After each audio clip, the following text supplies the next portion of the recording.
ভিডিওর শুরুতেই দেখতে পাচ্ছ এখানে নিয়েছি চালের গুঁড়া, হলুদ গুঁড়া, মরিচ গুঁড়া, স্বাদমতো লবণ আর চালের গুঁড়ার সাথে দিয়েছি 1 টেবিল চামচ কর্নফ্লাওয়ার। সবগুলো উপকরণ মিশিয়ে এই তো দেখতে পাচ্ছ কি সুন্দর একটা পকোড়া ভেজে নিচ্ছি। এটা কিসের পকোড়া দেখে কি বুঝতে পারছ? এটা হচ্ছে কাঁচা কাঁঠালের পকোড়া। কাঁঠালগুলো প্রথমে আমি এভাবে চিকন চিকন করে কেটে 10 মিনিটের জন্য লবণ দিয়ে একটু মেখে রেখেছিলাম।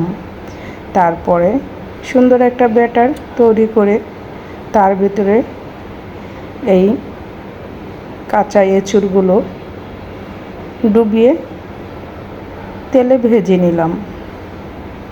এই এঁচুড়ের পকোড়া খেতে খুবই সুস্বাদু। তোমরা যারা এখনও খাওনি একবার হলেও খেয়ে দেখো কাঁচা এঁচুড়ের পকোড়া খেতে কতটা সুস্বাদু। আমি সবগুলো সেম প্রসেসেই ভেজে নিচ্ছি। কাছে কি বা দূরে যে যেখান থেকে এই মুহূর্তে আমার ভিডিওটি দেখতেছো সবাইকে নমস্কার ও অনেক অনেক ভালোবাসা। আশা করি সবাই অনেক ভালো আছো, সুস্থ আছো। আমরাও সবাই ভালো আছি ভগবানের অশেষ কৃপায়। এই এঁচুড়ের পকোড়ার সাথে আর ভেজে নিব মজাদার একটি বকফুলের পকোড়া। এই তো দেখতে পাচ্ছ বকফুল। আমি বকফুলের মাঝখানের এই শক্ত অংশটা ফেলে দিচ্ছি। ফেলে বকফুলগুলো ধুয়ে এখন এই ব্যাটারের সাথে ভরিয়ে মচমচে করে ভেজে নেব বকফুলের পকোড়া। আমাদের তো খুবই পছন্দ এই বকফুলের পকোড়া।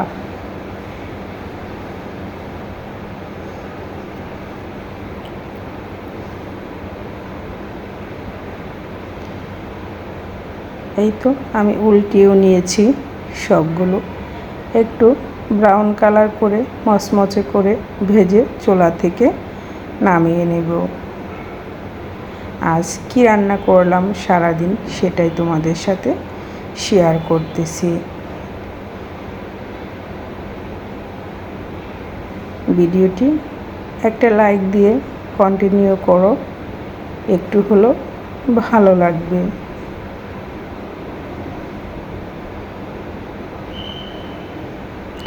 এই তো বকফুলের পকোড়া এঁচুড়ের পকোড়া হয়ে গিয়েছে।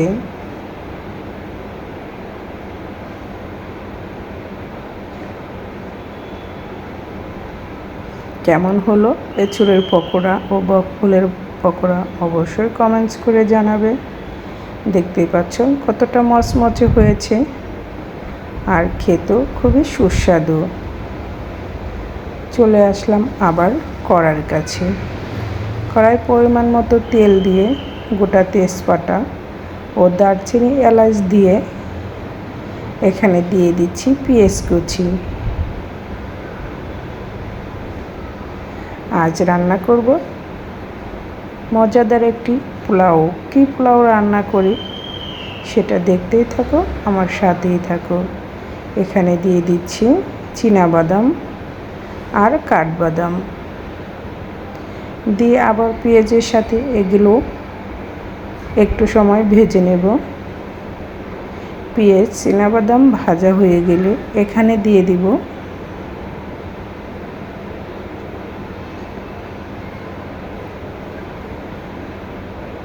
আদা বাটা ও রসুন বাটা পরিমাণ মতো। এখন আদা রসুন বাটা দিয়েছি, এটাকে ভালো করে ভেজে নিতে হবে যাতে কাঁচা আদা এবং রসুনের গন্ধ না থাকে। এটা ভাজা হয়ে গেলে এখন দিয়ে দিচ্ছি আমি এখানে কাঁচা কাঁঠাল আর দিয়ে দিচ্ছি গাজর। এখন এই সবগুলো উপকরণগুলোকে ভালো করে নেড়েচেড়ে একটু ভেজে নিতে হবে।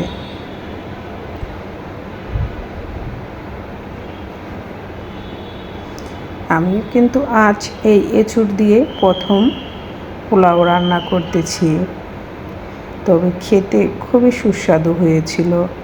এখানে দিয়ে দিলাম আমি আলুর বোখরা আর স্বাদ মতো লবণ।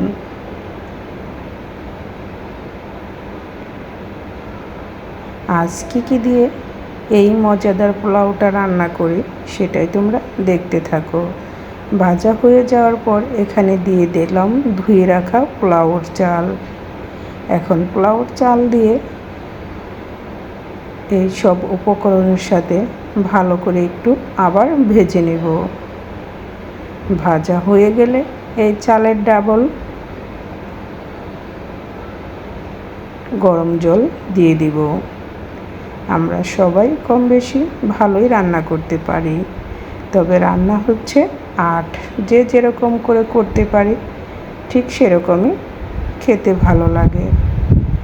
এই তো চালটা যখন ভাজা হয়ে যাবে তখন এখানে দিয়ে দিলাম ছানা।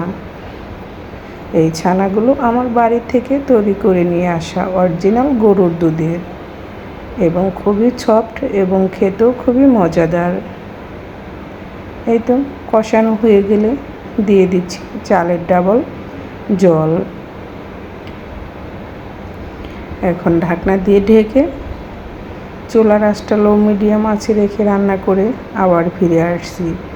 এই তো দেখতে পাচ্ছ বন্ধুরা কতটা সুন্দর ঝরঝরে হয়ে গিয়েছে। এখন এটাকে আবার একটু নেড়ে চেড়ে চুলার আঁচটা অফ করে ঢাকনা দিয়ে ঢেকে রেখে দেব। আর নামানোর আগে দিয়ে দিলাম 2 টেবিল চামচ খাঁটি ঘি। কেমন হলো আমার এঁচোড় ছানার পোলাওটা অবশ্যই তোমরা কমেন্টস করে জানাবে। খেতে কিন্তু খুবই সুস্বাদু হয়েছিল, কারণ আমি খাওয়ার পরে এটা ভয়েস দিয়েছি।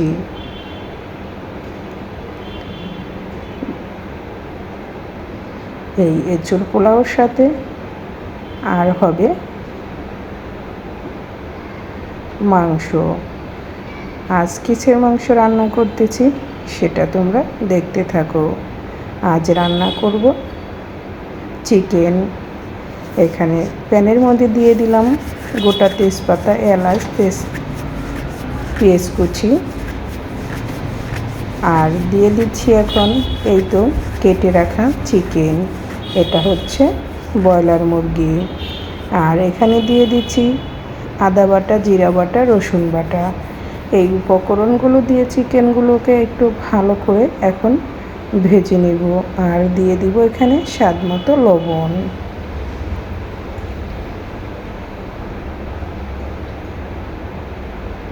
এভাবে নেড়েচেড়ে কিছুটা সময় ভেজে নিয়ে তারপর এখানে দিয়ে দিব পরিমাণ মতো মশলা। মশলার ভিতরে দিয়ে দিব আমি হলুদ গুঁড়া, মরিচ গুঁড়া, ধনিয়া গুঁড়া, আর দিয়ে দিলাম এখানে সাথে কাঁচামরিচ। তবে চিকেনটা এভাবে আদা রসুন বাটা দিয়ে একটু ভালো করে ভেজে নিতে হবে। এই তো দেখতে পাচ্ছ চিকেনগুলো ভাজা হয়ে গিয়েছে প্রায়। আর ভাজা হয়ে গেলে আমি মশলাগুলো অ্যাড করে দেব।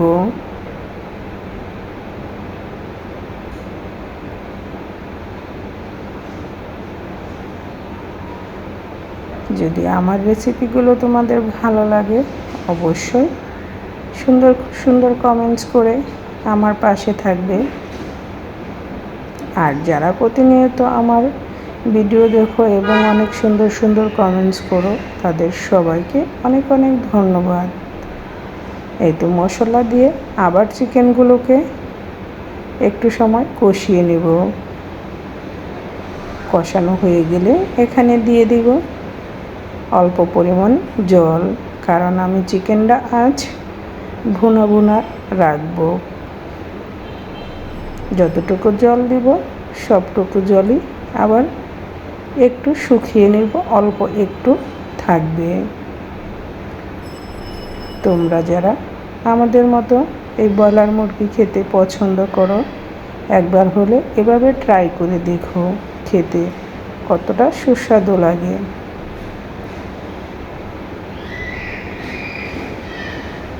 ঢাকনা দিয়ে ঢেকে কিছুটা সময় রান্না করে নিলাম।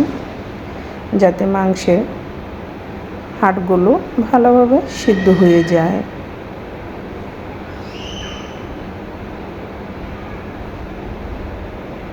এই তো দেখতে পাচ্ছ চিকেনের ঝোলটা প্রায় শুকিয়ে আসছে, আর একটু গাঢ় হয়ে গেলে আমি চুলা থেকে নামিয়ে নেব।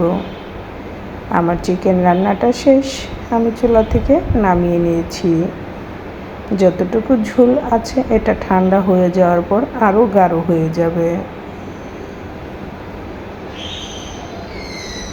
কেমন হলো আজ এই চিকেন রান্নাটা?